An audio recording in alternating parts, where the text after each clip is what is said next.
देवरिया कांड पर एक बार फिर फूटा अखिलेश यादव का गुस्सा। सरकार को दे दिया खुली धमकी, कहा कुछ गलत हुआ तो ठीक नहीं होगा। अखिलेश ने कहा माहौल बिगाड़ा और एक पक्षी कार्यवाही हुई तो पूरे सरकार के खिलाफ होगी सबसे बड़ी क्रांति।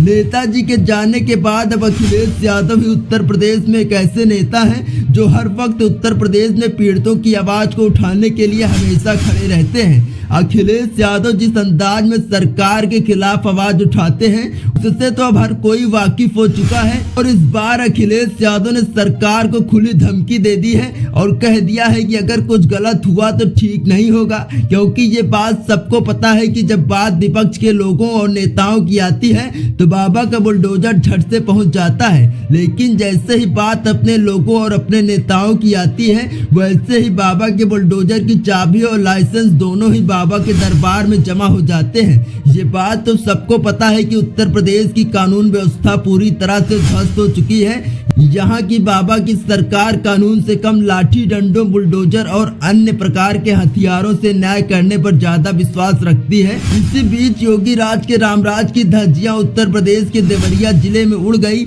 जहां पर एक साथ 6 लोगों की हत्या से पूरा प्रदेश सहम गया है। लेकिन अब जब बात कार्यवाही की आई तो बाबा मुख्यमंत्री यहां पर भी लंबा खेल गए और प्रेम यादव के घर प्रशासन ने बेदखली का नोटिस भेज दिया। इस पूरे मामले पर अखिलेश यादव ने सरकार को घेर लिया और सिर्फ घेरा ही नहीं बल्कि खुल्लम खुल्ला चुनौती दे दी। उन्होंने शासन प्रशासन को उनका दायित्व समझा दिया और सरकार को घेरते हुए सोशल मीडिया प्लेटफॉर्म एक्स पर लिखा, देवरिया कांड में अगर किसी भी पक्ष के साथ अन्याय हुआ तो ये भी एक अपराध होगा।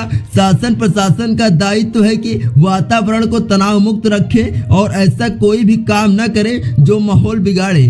शांति की कोशिश का अंत किसी की हत्या या हत्या के प्रतिकार नहीं हो सकता और न ही ऐसी वारदातें किसी भी सत्ता के लिए सियासी फायदे उठाने का मौका होनी चाहिए। दरअसल देवरिया की घटना एक बहुत ही भयानक घटना है, जहां पर एक तरफ प्रेम यादव को बेरहमी से मार डाला गया तो दूसरी तरफ सत्य प्रकाश दुबे के भी घर की 5 जानें चली गई। देवरिया कांड पर आप क्या सोचते हैं? अपनी प्रतिक्रिया हमें कमेंट बॉक्स में जरूर बताएं। इसी प्रकार के और वीडियोस के लिए सब्सक्राइब करें द सियासत टाइम्स। देवरिया कांड पर एक बार फिर फूटा अखिलेश यादव का गुस्सा। सरकार को दे दिया खुली धमकी, कहा कुछ गलत हुआ तो ठीक नहीं होगा। अखिलेश ने कहा माहौल बिगाड़ा और एक पक्षी कार्यवाही हुई तो पूरे सरकार के खिलाफ होगी सबसे बड़ी क्रांति।